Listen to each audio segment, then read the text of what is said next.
Okay.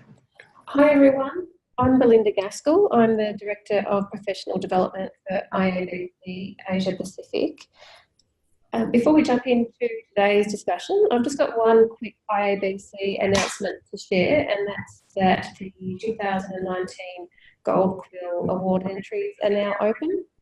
So if you have a great piece of work you'd like to submit and have benchmarked against a global standard and against the best of the best comms activities around the world, get your entry in now. So the entries close on the 9th of Jan. That's the main deadline, and there's also a late deadline of 29th of Jan 2019, and there's just an extra fee that's attached to that.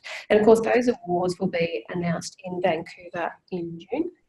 So if you're interested, IABC headquarters have just announced a free webinar on how to create your Gold Quill entry. That's on the 4th of December and will be led by the Awards Committee Chair, Gabrielle Loring. So if you're looking for details on that, visit gq.iabc.com. And your local IABC chapter may also be running a Gold Quill Awards how-to session. So check your local chapter site for details on that. So today we're really privileged to have Darren Gibson join us. Darren delivered this presentation at the IABC Fusion Conference in Melbourne recently, and it was extremely popular. So we're really grateful to Darren for giving his time again to run this session for you today. As you may have seen from the bio, Darren is Social Media Manager at ANZ, and he's focused on digital content and social media strategy, curation, training, distribution, amplification and governance. He's a trusted advisor, providing advice and guidance to execs on social content strategies, and as you'll hear more today, Darren works with ANZ CEO Shane Elliott to maximise his social profile. So I'm about to hand you over to Darren to speak. During the webinar, everyone will be on mute, and you can ask questions via the question button, and Darren will answer these at the end. So over to you, Darren. Thanks very much, Belinda. That was a lovely introduction. You pretty much took the first 5 minutes of my presentation. But thank you everyone for joining us in this webinar, and thank you to the IABC for hosting, and especially Belinda for organising this as well. My social media is down there, so feel free to connect. The reason why I'm so attracted to this space is, I have a really big passion in social executive leadership. Why? Because, I think we have a bit of a problem in Australia as well, and I'm not just talking about the revolving door of prime ministers, but we have a lack of leaders, particularly senior executives on social, and we need to tell their story and build a corporate narrative more, rebuild trust, and I think showcase places where people want to work. I'll talk more on some of the stats that I've found, but at this point in my presentation, I usually ask people who can name some standout executives on social media, not just posting, but engaging and responding and that sort of thing. You're welcome to post a comment in the question section of this presentation if you have any suggestions. A lot where I look for my inspiration for, and particularly what helped us with developing Shane's social strategy, with people like Doug McMillan from Walmart, Jeff Weiner from LinkedIn, John Laguerre from T-Mobile, and Beth Comstock, formerly of GE. You might recognise some of their names. A bit more locally, we have leaders like Andy Penn from Telstra, and it's really good to see some more banking CEOs come on board to share and particularly engage. But we need our leaders on social media because they're not just people leading big companies, but they're also visible role models and need to know what the pulse of their customers are firsthand, and not just through media advisors or NPS scores. I'm going to chat to you today about a few things, some background on why I believe CEOs need to get social. There'll be some advice from Shane on why he's social and how we got there. And also some three major lessons that we've learned at ANZ after 18 months working on Shane's social strategy. So I'm worried that we have an empty chamber actually of social executives. And if they're out there, we definitely want to hear from them. So for those executives who aren't on social, are they digital dinosaurs? Will they embrace the digital world or be consigned to history and left behind as relics? And I'm not just talking about some of their ages either. That's from, I did some research on the ASX 200 about 18 months ago and looked at the major companies of the 200 plus of executives, plus our top 4 accounting firms, particularly in Australia, as well as some well-known consumer brands. And I found that less than half CEOs in Australia are active on at least one account. It was mainly LinkedIn, but not really much else. A handful on Twitter and only 2 were on Facebook, and that was Naomi Simpson and the CEO of Domino's, and now obviously Shane Elliott.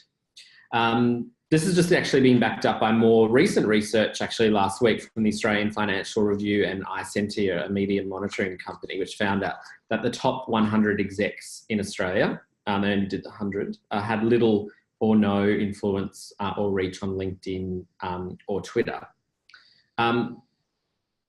You know, something that I think I want to know out of all of that, and I think as communicators we should be asking ourselves is, were those strategic decisions not to engage on social media? I mean, I'm surely someone has made the decision for them not to be on there. So I'm really keen to find out why that's the case. I wrote about this topic about 2 years ago on ANZ's newsroom Blue Notes. I believe there's been a little bit of a shift, but more and more people are realising the importance of why they need to be on social. There aren't too many stats out there about the benefits. I mean, I think I can talk to what we've seen at ANZ, and I'll be happy to answer any questions about that at the end. But some of the biggest ones that I found is what you consume on your screen. You know, 77% of consumers would buy more from brands if the CEO was on social, and 75% of consumers feel a social CEO would make a brand more trustworthy. And when we come to think about trust, you know, in the age of Trump and fake news and all that sort of stuff, how do we get consumers and our customers and our staff and the public generally to trust our executives? Well, something that really interested me this year was the latest edition of the Edelman Trust Barometer.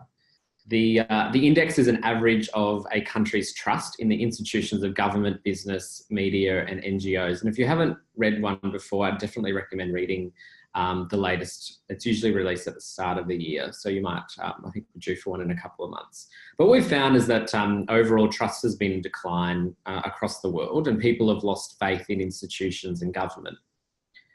The latest stats reveal something I think that can give us, as communicators, a lot of hope. Is that the voice of authority is regaining trust.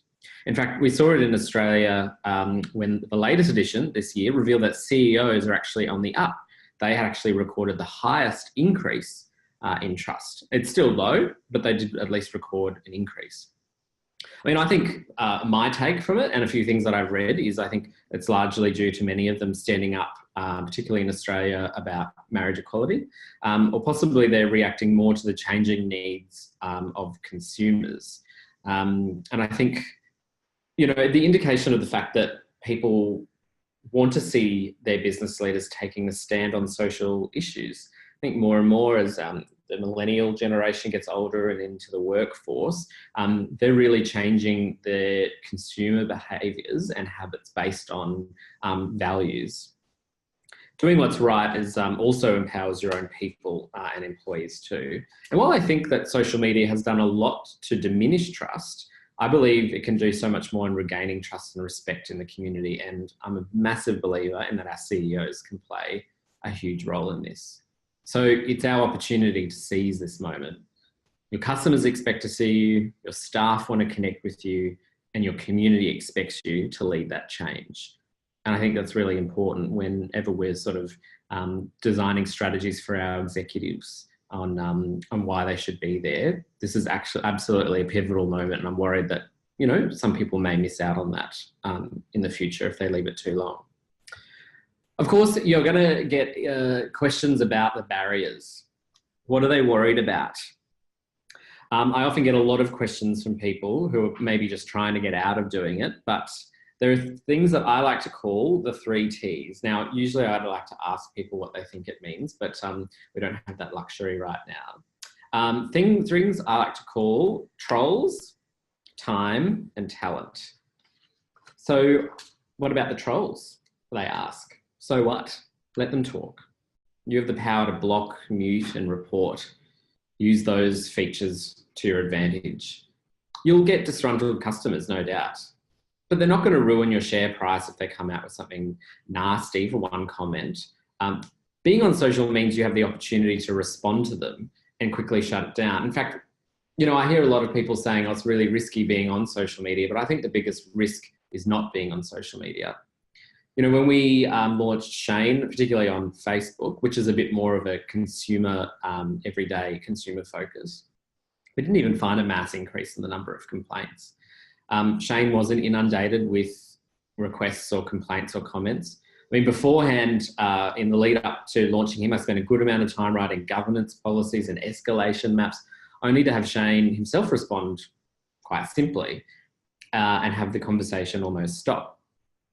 We also get our branded account to handle customer inquiries that Shane might not be able to do from his mobile or take things offline as well. So, you know, that's definitely not been a negative experience for us. And I'll show you some examples later of how that's happened.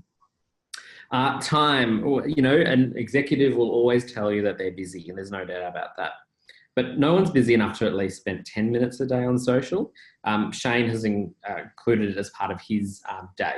So he spends either his commute or a quiet moment, if he has one, during lunch to hop on his accounts and listen. And that's really important as well, is a listening strategy too, not just being an active participant, but part of that is being able to hear what people are talking about.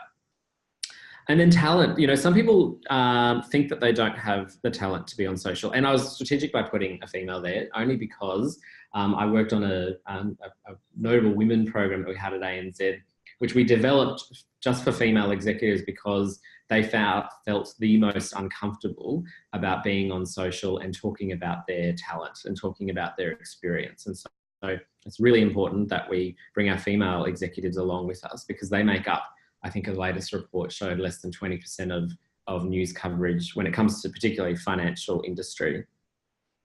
Other people think that, you know, you don't want to hear their talent as well. And I thought the same, but you know, who would want to follow the CEO of a big bank? How boring.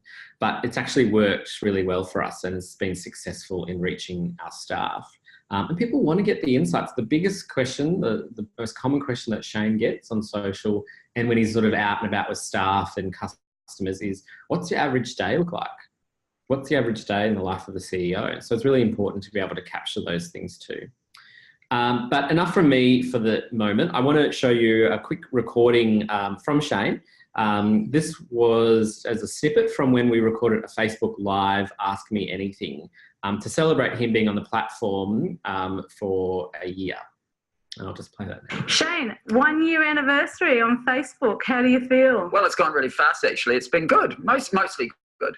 Mostly good. Yeah, well, I've learned a lot, actually. I think, you know, I've been chief executive for 2.5 years, and we started experimenting with social media after my first year, and it's gone really, really well, actually. It's a great medium, particularly for connecting with our staff in particular, but actually, it's actually brought in much more than that. Now it's much, you know, it's the broader community, so it's good. So a bit scary at the beginning? Or well, like anything that you try new, there's always a bit of risk in it. You don't know where that's going to go. You don't know what people are going to be interested in. I mean, I think we've learned a lot just in my own posting of those various comments and videos and photos, what people like and don't like. So it's been pretty good, yeah. And I know you're a big user of social media generally. You know, you're not the youngest man on the block. How have you come to terms with that? Oh, as a communications mechanism? Yeah, okay, fair enough. Look, I wasn't actually really into social media before I took on this job, but I've found it a really useful tool. As I said, it's, you know, the job of being a chief executive, particularly a large company like ANZ, we're in 33 countries around the world, almost 50,000 people come to work at some point during the week at ANZ. It's a great way to communicate with them. And as I mentioned, but then I learned pretty quickly, because the comments we're getting back, it's a great way to communicate with our customers as well and members of the community. So it's just got amazing reach. And I don't think it was too scary. I've learned a lot along the way, as I mentioned, and I'm undoubtedly will continue to do so. That was we were really fortunate enough to work with Facebook on having a half-an-hour session with Shane in their offices in Sydney. And we promoted a 30-minute Q&A. So I think ultimately we ended up having about 150 questions come through and a few hundred people watch live. And then since that live have had more than 30,000 people watch it. Now it's a 30-minute video, which, when you're thinking about doing video content, people would fall over at the idea of something like that. But when it's live and engaging, it actually performs really well, and really part of our strategy of helping humanise the CEO. I'm happy to take some more questions on that.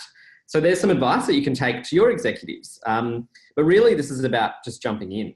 We did have a lot of plans, obviously, in the background, as well as a 6-month content strategy ready to go.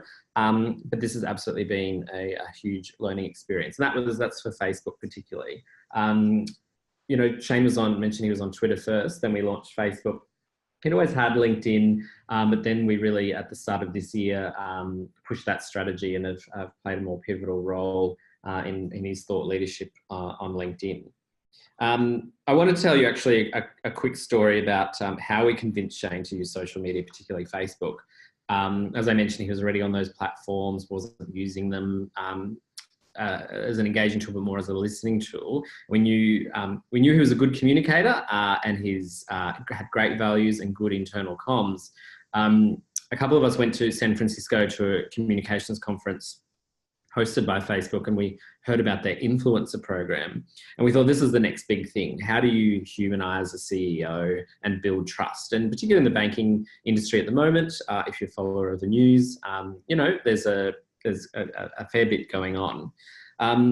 So we came back to Melbourne with the plan. We go into a meeting and present the idea to Shane. And the first thing he says is, look, I'm not really a fan of Facebook. I went to dinner with the Winklevoss twins, and for those of you who've seen The Social Network, you understand who they are and the platform that they argued that they had set up first. But importantly, he said, but I understand why we probably need to do it. So come back with a strategy. So we developed a strategy, spent a while getting approvals, looking at best practice, tone, character, governance. What do we call it? What if he resigns? All those sort of things. A content strategy, and we showed him what it would look like. We focus on a few main strategic objectives. Why are we doing this? What's its purpose?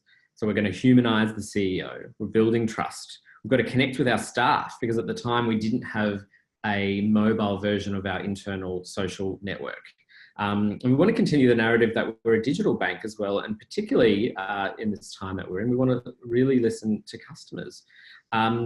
So a few months later, on the 17th of July last year, we launched Shane on Facebook with a 360-degree video in his office, and I just wanted to share that with you as well.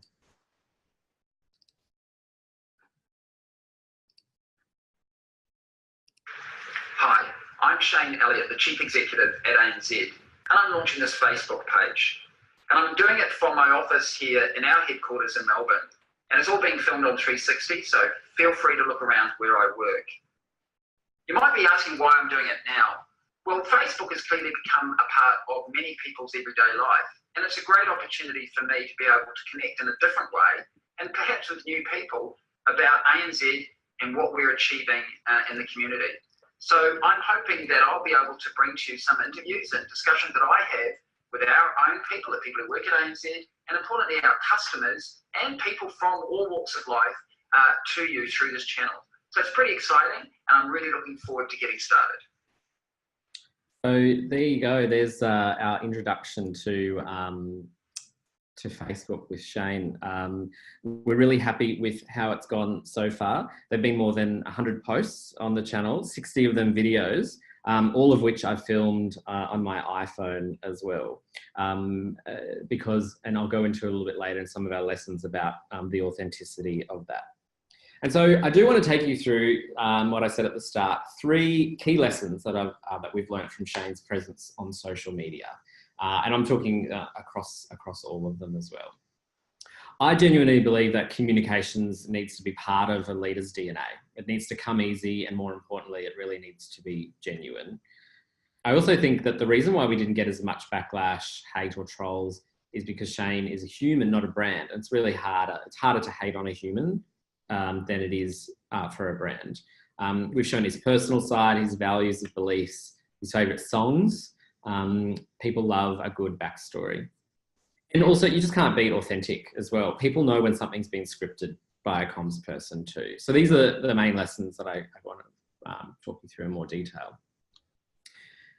I don't think you can be a senior leader and not have good comms skills these days. Being curious and having a growth mindset, I think, is key to being able to engage with your audience. And I'm a big believer also in listening and not just broadcasting. My pet hate is, when politicians just post their media releases to Twitter and expect them to be shared and engaged without putting in some effort either. And so you really need to do things like encourage leaders to reply to comments. So when Shane's been tagged in something, he'll respond. Like when someone complained about the launch of our new app, which hadn't been released in some countries. He also responded to some employees who tagged him on LinkedIn. That's been really important in his LinkedIn strategy. Funny story about LinkedIn, when we launched Shane, he actually sets himself a target every day of sending out 50 requests to connect with people. Our cybersecurity team got 180 phishing complaints, thinking that they didn't believe that the CEO was sending them a request. But I can absolutely guarantee you, and I had to convince them that it was him doing it from his mobile every morning. So funny enough, I think that's maybe we've trained our staff really well to identify phishing emails. But at the same time, is it such a scary thing when your CEO asks to connect with you? Maybe. And also, being able to talk about really difficult issues. So you can see from Sue there is upset that we're closing a branch in a regional community, and Shane was able to respond to that and I think authentically give her the answer. They're not always the easiest decisions to make, but I think coming from the CEO was quite powerful. Another lesson about being behind the scenes, people love a good backstory. The behind the scenes, the day in the life, it's become a really important strategy of ours, because if we want to humanize the CEO behind the big bank, we need to remind people that he's just like you and me. He listens to music, he goes to the gym, he takes really bad selfies. So a couple of posts here, we've got his Spotify list. So every few months, 3 to 4 months, he shares with us his own playlist that he uses when he goes to the gym or music that he listens to on a walk on the weekend, and we publish that. The amazing thing that happened from that is staff started playing the playlist at Christmas time last year here within our building, which I thought was pretty cool as well. And yes, he does listen to Destiny's Child, and he does listen to Lord he's a proud Kiwi as well, but that list wasn't touched by comms. Father's Day as well, sharing some really important moments with his family. And obviously, they need to teach him a little bit more about taking selfies. But, I think it's fun as well. I'm not sure what the people at the tennis thought about that, though. I'm really passionate about, and I know authentic is thrown around a lot lately, but, moving from perfect to authentic, I think, is a really key thing for our leaders. As I said earlier, people know when something's been staged or had a lot of money put into it to make it look good. Lo-fi, no-frills videos work. High production for us, we've tested this, actually meant lower engagement. People weren't keen on seeing something really schmick and professionally produced.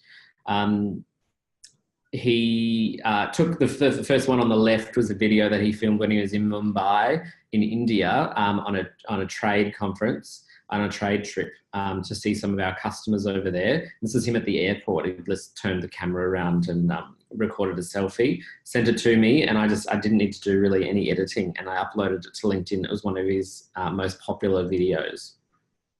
Something else that's been quite popular is cleaning an ATM. That was a genuine non-staged thing. It just so happened that the media advisor with him decided to pull out his mobile phone and record it.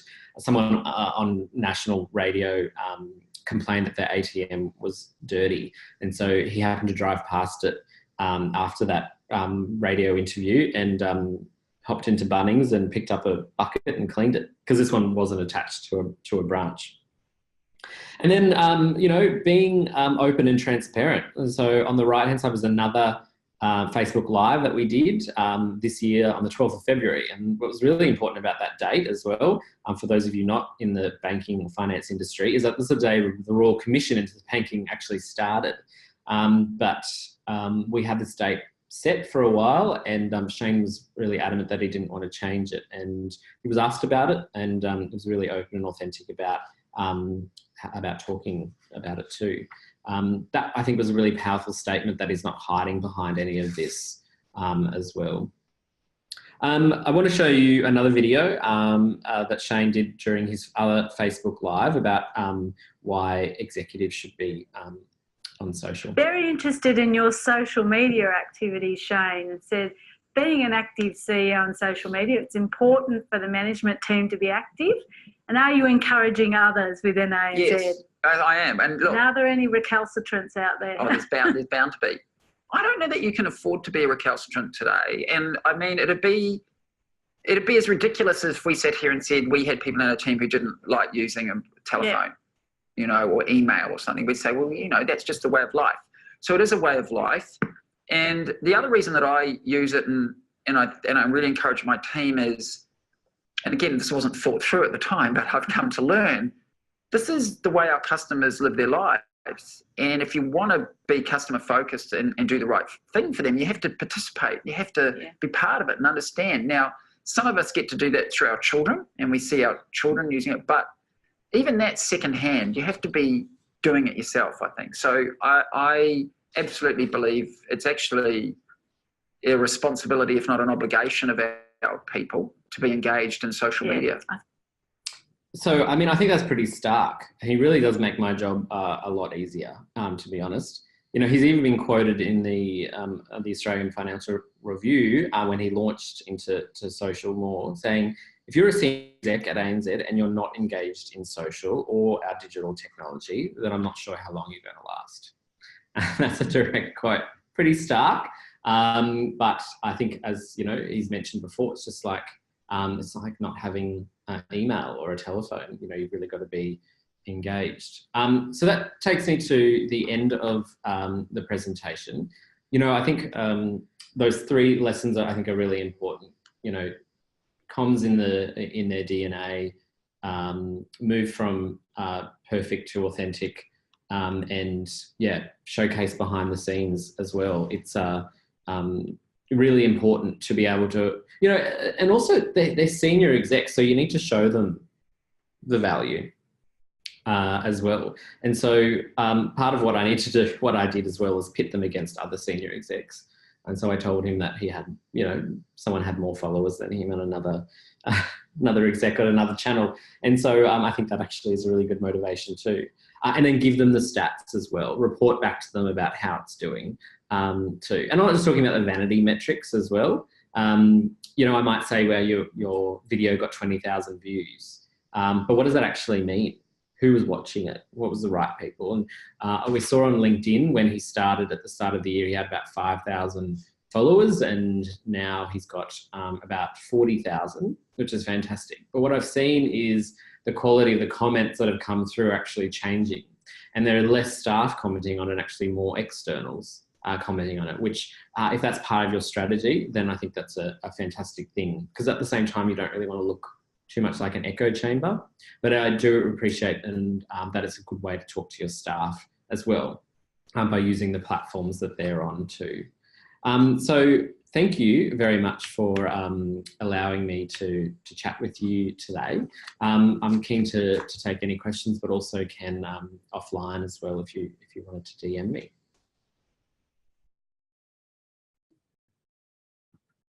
Just going to have a look at the any Q&As that have come through.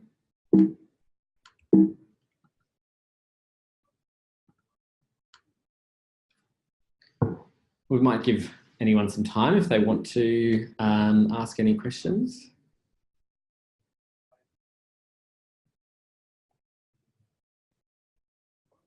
Some questions that I got from the conference that I was in. People were asking, how do you interact with the CEO? I feel like I'm quite lucky, but I think that a lot of people can do this. I meet with Shane at least once a fortnight, if not once a week, depending on his schedule. On a Monday morning, we have a really quick chat about what's coming up in his diary, and that actually really helps us figure out content. And so the CEO's diary is usually, set maybe 6 months in advance, depending on what type of CEO they are. So if things are already set, let's try and work around it. So we've kind of got to be flexible on our side. And so he says, Darren, I'm going to a floor walk, on Tuesday, come with me. Or, I'm going to be speaking at this conference. Here are my speaking notes. Let's try and turn it into a story or something like that as well. So trying to get time in front of them is really important as well. Got a question. What would you say if you were Trump's social media manager? Oh, I don't think I'd be Trump's social media manager. I'd take the keys off him, seriously. But again though, that's I have to eat my own words here, but that's an authentic. Authentic doesn't necessarily mean good. Authentic can also mean that, true to themselves. And if that's how Trump is running his show, then that's it. That's a really tough one. Yeah, I'm lucky to have Shane and not Trump. Trying to think of any other questions that were asked at the conference as well.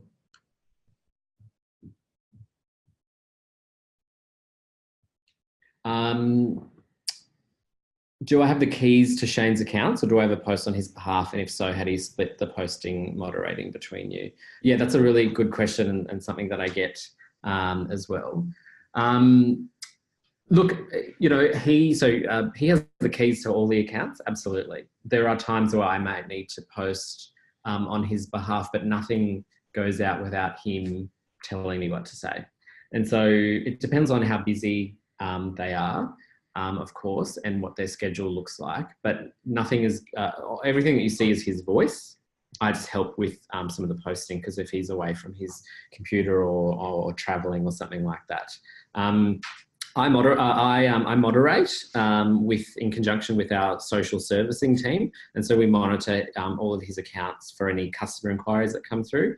A lot of the time Shane beats us to those customer inquiries. He'll answer before we kind of do, which I think is really cool. But then we kind of just need to follow up with that customer in case there's anything further that we need to help them with as well. So yeah, look, a little bit of both, but as I said, they're still his words too. Darren, by the way, there are a number of questions in the chat box as well. I think they've separately put it in the Zoom webinar chat. You might want to check that box. Oh, right. Okay. Thank you. I'm just having a look at a couple more. Okay. Sitting in other country, how do you think these insights will sit in other countries, such as those in Asia, where CEOs could be seen as having to have some level of mystique and mystery? A really good example is the CEO of Air Asia. He's Tony Fernandez, I think, was also a really good example that we used when we were looking at best practice. My understanding is that people in Southeast Asia prefer Facebook over a lot of channels. And I know LinkedIn is really enhancing their presence in there too, and is the only platform that's also allowed in China as well. So if you're in China, I think, try and use LinkedIn to your advantage. But I haven't done too much research in there. But what particularly ANZ is a bank that's in 34 markets across Asia Pacific, and we've found that when Shane visits those countries, that he's really well received, and they enjoy engaging with him on social media as well too. Another one here about from Tolga. working marketing for a law firm. The challenge I face is that many of our lawyers do not want to participate on social media because they're afraid of sending the wrong message or upsetting anyone. Advice. Well, funnily enough, Tolga, before I started ANZ, I was actually worked for a law firm in Australia in communications, social media, and digital content. I found that a struggle as well, engaging with people, with lawyers, particularly, you know, they've been taught to be quite by the book, and in terms of their advice, it's really important and held in high regard. But what I also found with lawyers is that they have a wealth of knowledge about so many different topics. Now, I worked in a personal injury law firm, so what we did is turned a lot of their knowledge about the law when it comes to sort of injury or asbestos or litigation into really easy blogs.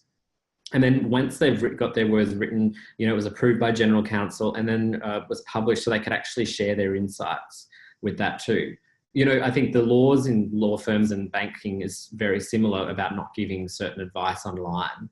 But if you can really make them simple guides or tips and tricks, turn them into some blogs and share, I think that will be really important.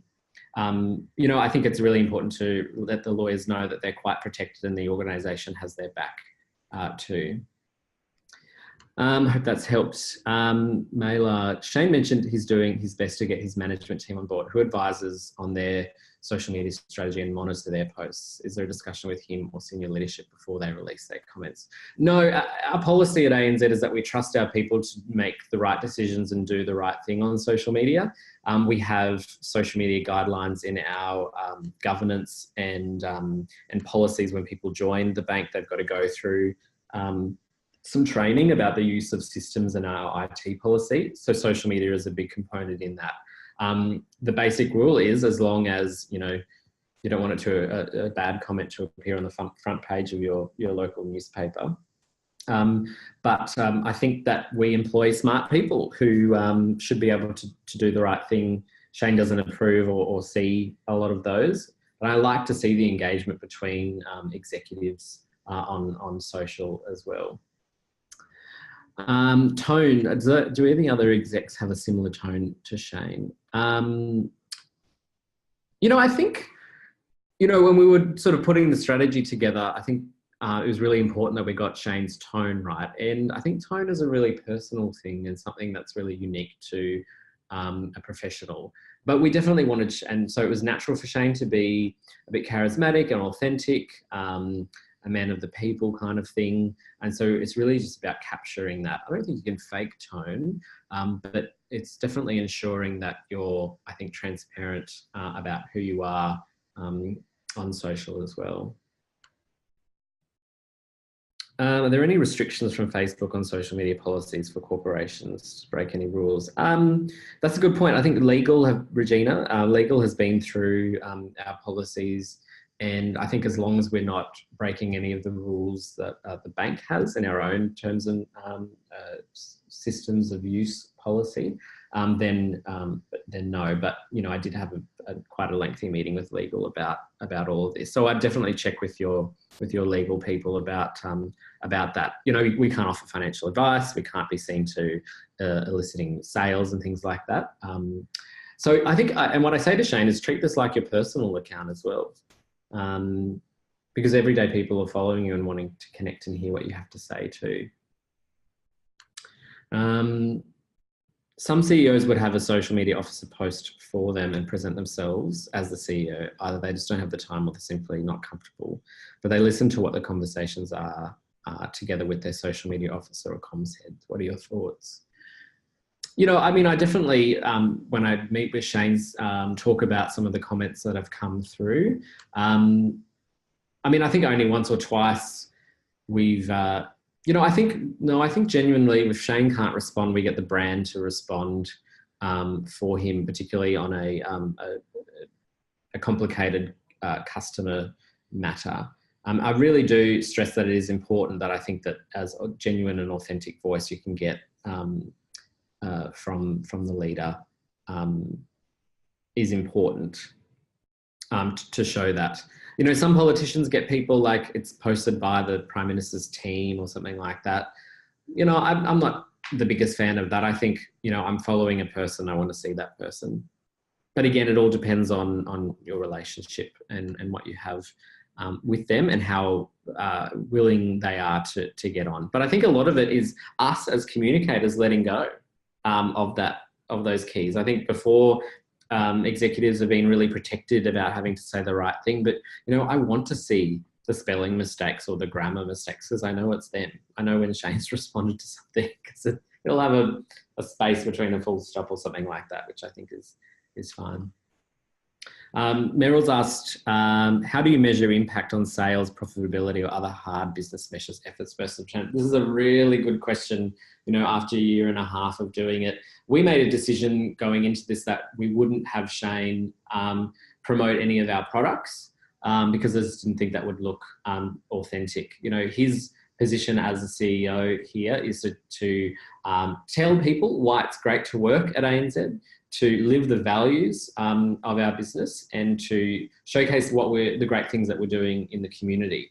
And so I probably haven't seen an uplift on profits, but what we have seen is more of that qualitative stuff. Like I said earlier, you know, people are engaging with him more. People outside the organisation are really interested in what he has to say. We have seen though, for those of you who know what Glassdoor is, it's like a forum website where people who work at organisations after they leave or while they're still working their leave reviews, there's a section where you can rate the CEO. In a year, Shane's rating has gone up 8%.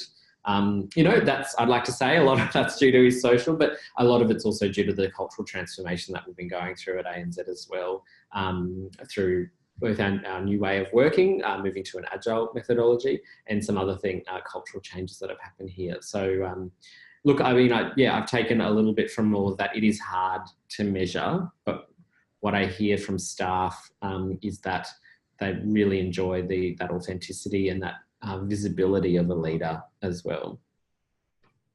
How do you make a day in the life post without making it too much like a reality TV show or Hollywood style? That's a really good question. I mean, I'd like to, so I think let them kind of do it as well. So there's a whole range of things. You can get a production crew to follow them around for a day or something like that. And but I think, you know, a handheld sort of thing of them doing it themselves, even a snapshot while they're in a meeting or on their way to something as well. I don't mean a day in the life you have to do a whole thing in one day, but, you know, I'd like to see over the course of a year or 6 months what generally a day in the life looks like. And so I know that he goes and visits branches. I know he does visit staff on some of our floors. He might go downstairs for some lunch, things like that. I think is more, so I'd think of a day in a life as like a year in the life in the sense that try and capture those moments where you can down the track. What was the key audience you targeted when you devised your strategy? Did you have a plan for more staff members of the public? Thanks, Peter. Look, it's probably a bit of both, but mainly for Facebook skewed towards more staff. Like I said, we didn't have an internal social media network that was mobile optimized, so people had to be at their desktops. So for us, this is a great way to reach our people in a mobile capacity. Then Twitter is more of the audience is more media, influencers, government, regulators, that type of stuff. But there's still some customer inquiries that come through on there. And then LinkedIn is more just professionals in general. So people who are interested in working at the bank or interested in digital technology and finance is something that, that's something that Shane himself is really passionate about as well.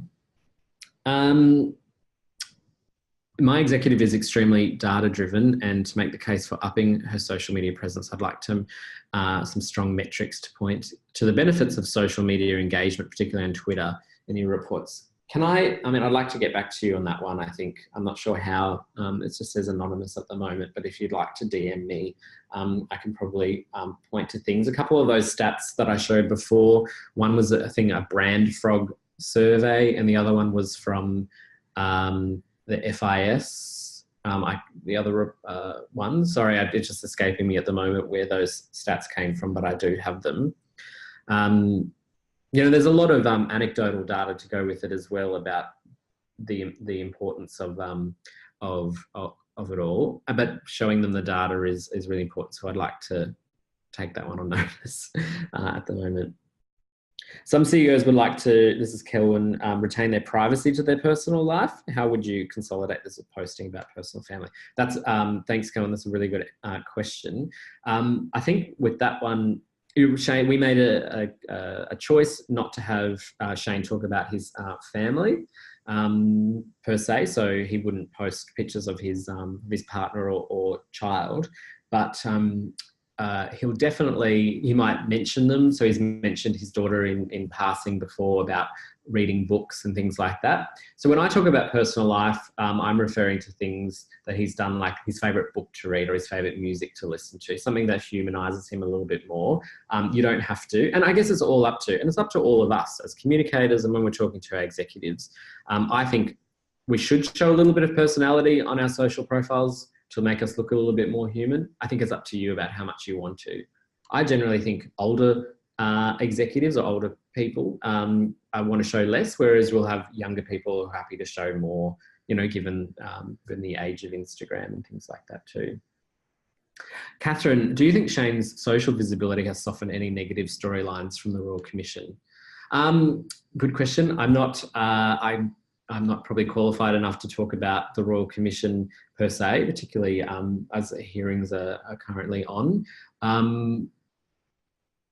You know, Shane's social strategy has been going on a lot longer than what the Royal Commission has been. I'd like to say that he's come across as quite an authentic and engaged CEO during the whole process as well. But you know, the Royal Commission probably extends to a lot more as well as the bank as a whole, rather than the actions of the CEO.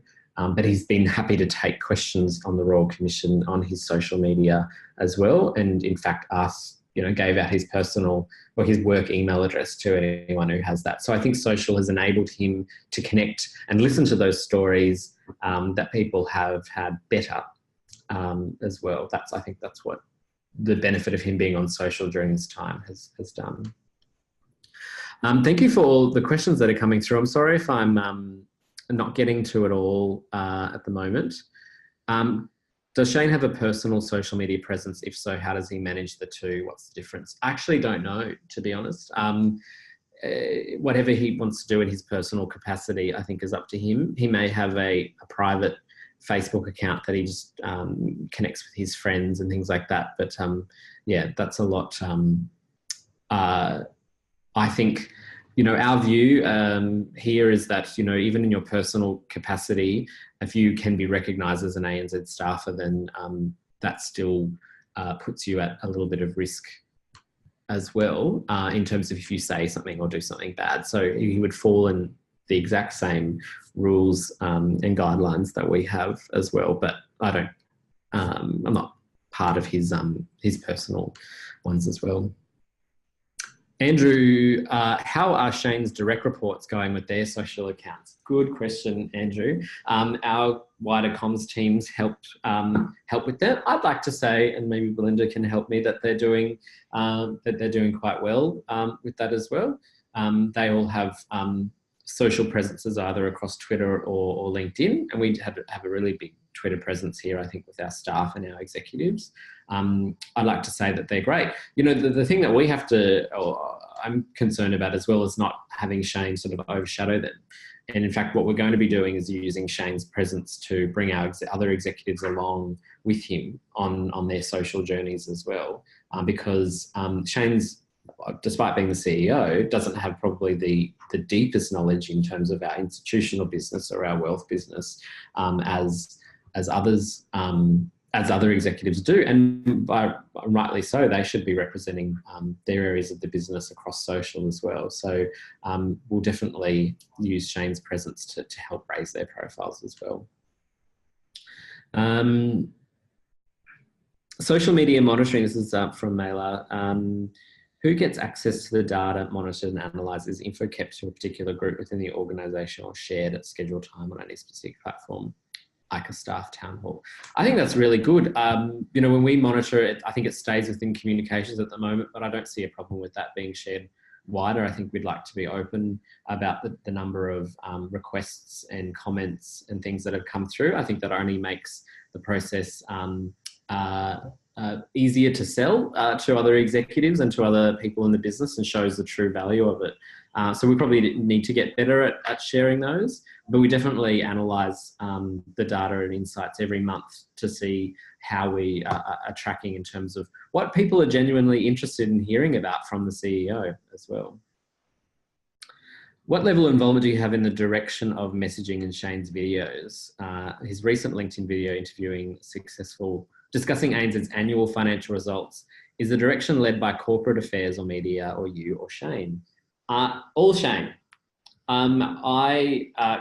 Before we record a video, we might send him a quick briefing note, literally 3 dot points, to talk about maybe the background, an issue that he might need to be across, or something that's maybe sensitive to that nature. But he asks all the questions himself. So every video you see on LinkedIn or Facebook has all been directed by Shane. In fact, that financial results one, we literally plucked the CFO out of our office that day as we were walking past, going, "Oh, we're just going to get Shane to do this, but I think it'll look good if you were in it too. Do you mind having a quick chat?" Sat them down and literally discussed it. I didn't think I needed to do much editing on that. There was, I think, one little thing I needed to take out that wasn't relevant to an external audience, but aside from that, it's Shane. And like I said, I use my mobile phone to do it. I have a good quality iPhone for that. Besides responding to the comments posted by customer staff, does your content strategy encourage people to participate and upload their content? That's a good question. No, is the simple thing. You know, now we have in our internal social network, we've moved to Yammer.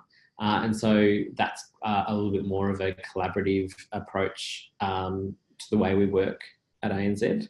And the CEO definitely participates in those conversations that happen too. But we have had lots of requests from staff to want to be interviewed by him. I think it's just a good thing as well. And Shane's interviewed some really interesting people as well. We have an AFL women's footballer here. We have someone who came over as a refugee on one of our programs and is now quite a successful banker.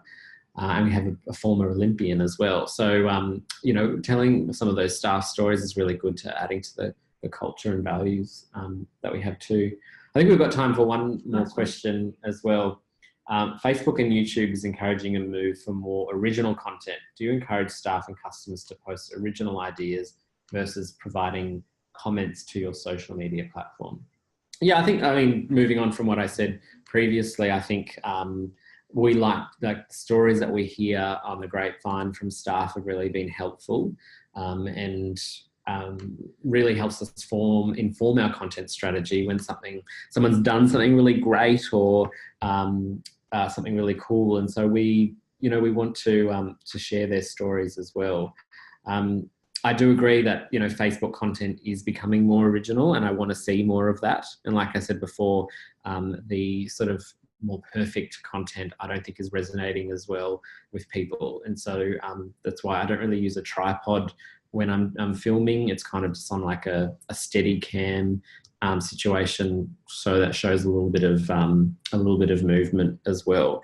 But we're always up for listening and hearing staff and customers' stories, and we'd like to tell those stories more because Shane has a platform that enables him to do so, and that's why we're on there.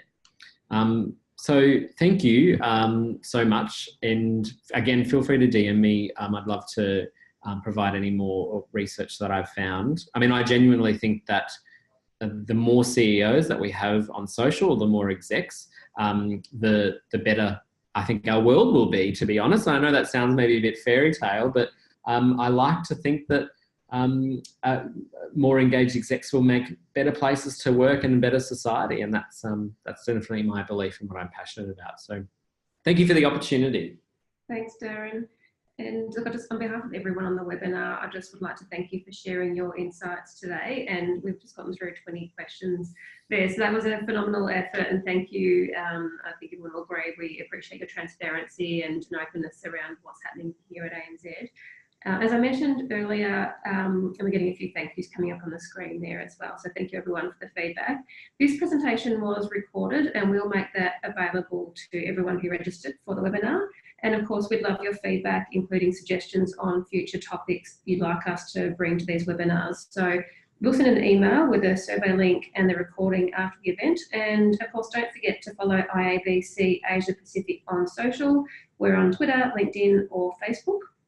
So you can not only follow Shane, you can follow us also, and that's where you'll get all of the updates on our upcoming events. And we hope to have one more before Christmas. We'll bring the details of you that soon. So we'll close there. Thanks again, everyone, and thank you again, Darren. We really appreciate your time, and I hope everyone has a great day. Thank you.